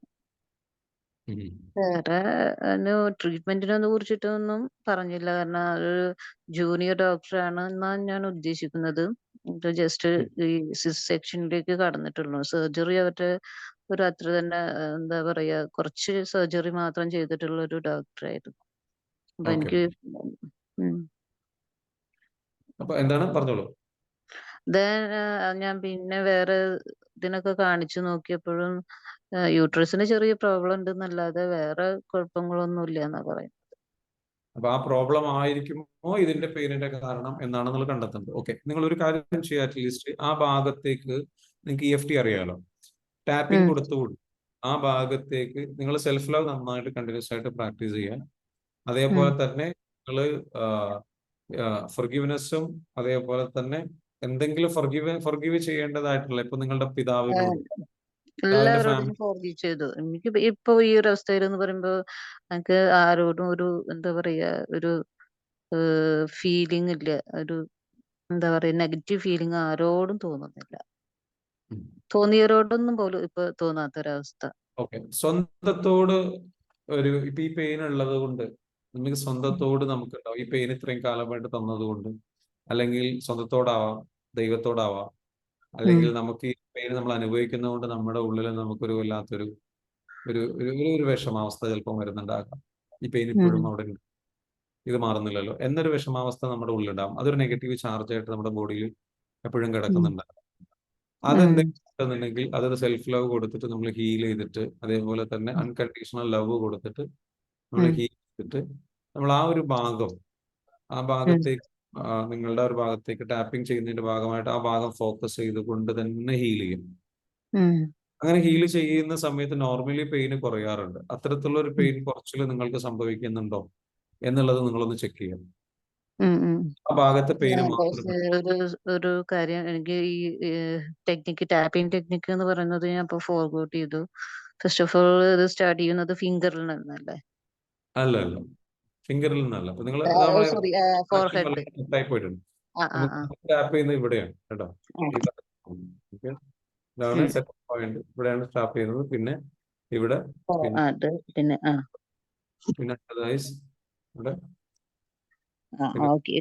ഈ രൂപത്തിൽ, പിന്നെ ലാസ്റ്റിലേക്കാണ് ഈ ഭാഗത്തേക്ക് ഫിംഗറിലേക്ക് വരുന്നത് കേട്ടോ. ഇങ്ങനെ ഇത് നിങ്ങൾ എന്താ വെച്ചാൽ കറക്റ്റ് ആയിട്ട് എന്താ വെച്ചാൽ ഒന്ന് ചെയ്യും. അത് ചെയ്തിട്ട് അതിന്റെ സെൽഫ് ലവ് കൊടുത്തിട്ട് നന്നായിട്ട് വിഷ്വല് ചെയ്തിട്ട് ആ ഭാഗത്ത് വെയിൽ വരുന്ന ഭാഗത്ത്, അല്ലെങ്കിൽ ആ യൂട്രസിന്റെ ബുദ്ധിമുട്ടുണ്ടെന്ന് പറയുന്ന ഭാഗം ഹീൽ ചെയ്യുന്നതായിട്ട് മനസ്സിൽ കണ്ടുകൊണ്ട് ടാപ്പിംഗ് തുടർന്നുകൊണ്ടേയിരിക്കുക. കണ്ടിന്യൂസ് ആയിട്ടൊന്ന് ടാപ്പിംഗ് ചെയ്ത് നോക്കും കേട്ടോ. തുടർച്ചയായിട്ട് ബ്രേക്ക് എടുത്തിട്ട് അത് 0 ആവുന്നതിലേക്ക് ആകും എന്നുള്ള വിശ്വാസത്തോട് കൂടിയിട്ട്, ആ ഒരു സംഗതിയോട് കൂടിയിട്ട്, ഫീലിങ്ങോട് കൂടിയിട്ട് നിങ്ങൾ ചെയ്യാൻ ശ്രമിക്കുക. അതിൽ ഏറ്റവും പ്രധാനപ്പെട്ട ചില മിറക്കിൾസിൽ ബിലീവ് ചെയ്യണം എന്നുള്ളതാണ്. നിങ്ങളുടെ ഈ പ്രശ്നം ഇതുവരെ മാറിയില്ല, ഇനി മാറുമോ എന്ന് നിങ്ങൾക്ക് സംശയമുണ്ട്. നിങ്ങളുടെ വാക്കുകളിലൊക്കെ അത് കാണാനുണ്ട്. ഒരു അല്ലെങ്കിൽ ഇനി മാറില്ല, അല്ലെങ്കിൽ ഇതിനു മുൻപേ ഞാൻ പലതും ട്രൈ ചെയ്തതാണ്, എനിക്ക് എല്ലാം ഞാൻ ശ്രമിച്ചതാണ് എന്ന ഒരു സംഗതിയും. അതിനപ്പുറത്തേക്കും ഞാൻ എല്ലാം ശ്രമിച്ചിട്ടില്ല, ഇനിയും എനിക്ക് ശ്രമിക്കാനുണ്ട്. ആ ശ്രമിക്കുന്ന സംഗതികൾ ഉപയോഗിച്ച് ഞാൻ ശ്രമിച്ചു കഴിഞ്ഞാൽ എൻ്റെ ഉള്ളിൽ അതിന്റെ മാക്സിമം പ്യൂർ എനർജി ഞാൻ കൊടുത്തു വിട്ട് കഴിഞ്ഞാൽ മിറക്കുലസ്ലി ഇത് മാറും എന്ന ഒരു ബിലീഫിലേക്ക് നിങ്ങൾ കടക്കുകയും ആ ബിലീഫ് വെച്ചിട്ട് നിങ്ങൾ ഹീൽ ചെയ്യാൻ ചെയ്തു കഴിഞ്ഞാൽ there should be a miracle. ഇതിന് പുറമെ നിങ്ങൾ ലൈക്ക് എല്ലായ്പ്പോഴും പരമാവധി എല്ലായ്പ്പോഴും ഗ്രാറ്റിറ്റ്യൂഡ് ഫീൽ ചെയ്തുകൊണ്ടേയിരിക്കും. ഗ്രാറ്റിറ്റ്യൂഡ് ഫീൽ ചെയ്തുകൊണ്ടേയിരിക്കുക, പ്രാക്ടീസ് ചെയ്തുകൊണ്ടേയിരിക്കുക ഓരോ സെക്കൻഡിലും വെച്ചാൽ. കാരണം നിങ്ങൾ സാധാരണ ഒരാൾക്കുള്ള ഒരു പെയിൻ ഉള്ള ഒരാളല്ല. അപ്പൊ നിങ്ങൾ കൂടുതൽ ഗ്രാറ്റിറ്റ്യൂഡ് ഫീൽ ചെയ്യേണ്ട ഒരാളാണ്. എന്നാൽ മാത്രമേ ഈ പെയിനിൽ നിന്ന് നിങ്ങൾക്ക് റിമൂവ് ആകാൻ പറ്റുള്ളൂ. ഇത് ക്യൂർ ചെയ്യാൻ പറ്റുള്ളൂ അല്ലേ? അതെ, അങ്ങനെ ക്യൂർ ചെയ്യാൻ പറ്റുള്ളൂ എന്ന് നമ്മൾ മനസ്സിലാക്കും. അപ്പൊ അങ്ങനെ മനസ്സിലാക്കിയിട്ട് എന്ന് വെച്ചാൽ അതിന് വേണ്ടിയിട്ട് എന്ന് വെച്ചാൽ കണ്ടിന്യൂസ് മാക്സിമം ടൈം അതിൽ സ്പെൻഡ് ചെയ്യുക, ഗ്രാറ്റിറ്റ്യൂഡ് സ്പെൻഡ് ചെയ്യുക. ഫൊർഗീവ്നെസ് വരുന്ന എന്തെങ്കിലും നമുക്ക് നമ്മളെ ഫൊർഗീവ് ചെയ്യാണ്ടെങ്കിൽ അത് ഫൊർഗീവ് ചെയ്യും. അത് നമ്മളോട് ചിലപ്പോൾ എന്ത് ചെയ്തിട്ടുണ്ടാകും, എനിക്ക് ഈ പെയിന് വന്നല്ലോ, എനിക്ക് ഈ പെയിന് വന്നല്ലോ, എനിക്ക് ഈ പെയിന് വന്നല്ലോ എന്നുള്ള ഒരു അവയർനെസ് നമുക്ക് പലപ്പോഴും ഉണ്ടാവും. നമുക്ക് ആ ഒരു ഉറപ്പാണ്, സ്വാഭാവികമായിട്ട് നമുക്ക് വരുന്ന ഫീലിംഗ് ആണ്. അതില്ലാന്ന് ഒരാളും പറഞ്ഞിട്ട് കാര്യമില്ല. നമുക്ക് എല്ലാവർക്കും വരുന്ന ഒരു നാച്ചുറൽ ആയിട്ട് ഏതൊരാൾക്കും വരും. ആരെയും തെറ്റ് പറയാൻ പറ്റില്ല, നിങ്ങളെ തെറ്റ് പറയാൻ പറ്റില്ല. സ്വാഭാവികമായിട്ട് ഒരു പെയിന് വല്ലാണ്ട് നമ്മൾ ബുദ്ധിമുട്ടാക്കുമ്പോൾ നമ്മൾ അറിയാതെ ഇൻഗ്രേറ്റ്ഫുൾ ആയി മാറും. അതായത് ലൈക്ക് ഒരു ഗ്രാറ്റിറ്റ്യൂഡ് ഇല്ലാത്ത ഒരാളായി മാറും. നമ്മളുടെ ഉള്ളിൽ നമുക്കെന്ന് വെച്ചാൽ ദേഷ്യവും വിഷമവും പ്രശ്നവും സങ്കടവും ഇതിന്റെ പെയിൻ എല്ലാം കൂടെ കടന്നു കൂടിയിട്ട് നമ്മൾ ഇങ്ങോട്ട് സഫക്കേറ്റ് ചെയ്യുമ്പോൾ, നമ്മൾ ആ ഒരു പെയിനിലൂടെ കടന്നു പോകുമ്പോൾ നമുക്ക് ഇഷ്ടമില്ലാതെ ഒരു ഇഷ്ടമില്ലായ്മ വരും. അത് നമ്മളോട്, നമ്മുടെ ജീവിതത്തിന്റെ അവസ്ഥയോട്. അതിൽ നമ്മൾ ആ ഒരു അവസ്ഥ നമുക്കൊക്കെ വരുന്നുണ്ട് എന്നുള്ള അക്സെപ്റ്റ് ചെയ്തുകൊണ്ട് നമ്മൾ നമ്മളുടെ ലൈഫിനെ അക്സെപ്റ്റ് ചെയ്തിട്ട് ഇങ്ങനെ ഒരു പെയിൻ എനിക്കുണ്ട്, എൻ്റെ ഒരു അവസ്ഥ ഇങ്ങനെയാണ്, എന്നാൽ പോലും എങ്കിൽ പോലും ഞാൻ സ്നേഹിക്കുന്നു, I love myself, I accept myself, I forgive myself completely, genuinely, sincerely, deeply ഇത് പറഞ്ഞിട്ട് അത് ജെന്യുവിനായിട്ട് ഹീൽ ചെയ്ത് അതിന് വേണ്ടിയിട്ട് ഇനിയൊരു കുറച്ച് മാസങ്ങളോ എന്താ പറയാ ദിവസങ്ങളോളം അതിന് വേണ്ടിയിട്ട് പരമാവധി സമയം ചെലവഴിച്ച് നിങ്ങളെ ഹീൽ ചെയ്യുന്നതിലേക്ക് തന്നെ നിൽക്കാം. അതാണ് പറയാനുള്ളത്. അതുമായി ബന്ധപ്പെട്ട് നിങ്ങൾക്ക് ആ ഒരു പഴയ ടച്ച് വിട്ടു പോയിട്ടുണ്ടെങ്കിൽ, കോഴ്സ് ചെയ്യണം എന്ന ആഗ്രഹം ഉണ്ടെങ്കിൽ നിങ്ങൾ വന്നോളൂ, നമ്മുടെ പ്രോഗ്രാമിലേക്ക് വരാം. നമ്മളത് പഠിപ്പിക്കുന്നുണ്ട്. നിങ്ങൾക്ക് വീണ്ടും ആ കണക്ഷൻ കിട്ടും, അത് വേണമെങ്കിൽ ഉപയോഗപ്പെടുത്താം കേട്ടോ. Okay. So anyway thank you so much everyone for നല്ലൊരു ക്വസ്റ്റ്യൻ ആണ് ചോദിച്ചിട്ടുള്ളത്. പലർക്കും അത് ഉപകാരപ്പെട്ടിട്ടുണ്ടാവും വിചാരിക്കുന്നു. താങ്ക് യു സോ മച്ച് ചോദിച്ചതിന്. അതേപോലെ തന്നെ ഇവിടെ മറ്റൊരാൾ സജസ്റ്റ് ചെയ്തിട്ടുണ്ട് നല്ല മിറർ പ്രാക്ടീസ് ചെയ്യുക. തീർച്ചയായിട്ടും മാം ഒരു കാര്യം ചെയ്യാം, അരിൻ മാം ഒരു കാര്യം ചെയ്യാം, മിറർ പ്രാക്ടീസ് എന്ത് ചെയ്യുക ചെയ്യാൻ നന്നായിട്ട് കേട്ടോ. മിറർ പ്രാക്ടീസ് എന്താണെന്നുള്ളത് പഠിക്കാൻ ശ്രമിക്കുക, യൂട്യൂബിലൊക്കെ അവൈലബിൾ ആണ്. Okay, thank you so much. So wish you all the very best. Have A great day. നാളെ മറ്റൊരു വിഷയമായിട്ട് കാണാം. നമ്മളുടെ 20th ബാച്ച് നമ്മുടെ ട്രെയിനിങ് നടക്കുന്നുണ്ട്, മറക്കാതെ പങ്കെടുക്കാൻ ശ്രമിക്കുക കേട്ടോ. Thank you. അപ്പൊ 20th പ്രോഗ്രാമിലേക്ക് പങ്കെടുക്കാൻ താല്പര്യമുള്ളവർ എന്ത് ചെയ്യാം, ഈ പറഞ്ഞിരിക്കുന്ന നമ്പറിൽ ബന്ധപ്പെടുക കേട്ടോ. Thank you. ഓക്കെ, മൈമുനത്ത് മാം എന്താണ് പറയൂ, എന്തെങ്കിലും? ഹലോ സാർ, എനിക്ക് ഹീലിംഗ് സെഷൻ കിട്ടിയില്ലല്ലോ. ഇന്നലെ ഉണ്ടായിരുന്നല്ലോ ഹീലിംഗ് സെഷൻ, ഇന്നില്ല. എനിക്ക് കിട്ടിയില്ല, ഇന്ത്യക്ക് വന്നില്ല. അപ്പൊ നമ്പർ എന്താ വെച്ചാൽ കൊടുത്തിരുന്നില്ലേ? കൊടുത്തിരുന്നു. ഞാൻ വിളിച്ചിനി, പിന്നെ വിളിച്ചപ്പോ മാം എന്നോട് പറഞ്ഞു അത് നിങ്ങള് അതില് നമ്മള് പൈസ ഇത് ജോയിന്റ് ആകാതെ പോയതല്ലേ, ചെന്നതല്ലേ നമ്മള്. അപ്പൊ അതുകൊണ്ടായിരിക്കും, ഞാൻ നോക്കട്ടെ എന്ന് പറഞ്ഞു ഇതിനോട്. ഓക്കെ, നമ്പർ ഏതെങ്കിലും ആഡ് ചെയ്തിട്ട് എന്താ വെച്ചാൽ അതിലേക്ക് വരും കേട്ടോ. വേറെ ഗ്രൂപ്പ് നിങ്ങൾ ആഡ് ആവും കേട്ടോ. ആയിക്കോട്ടെ. ഇന്നില്ല. Okay, thank you so much. Have A great day.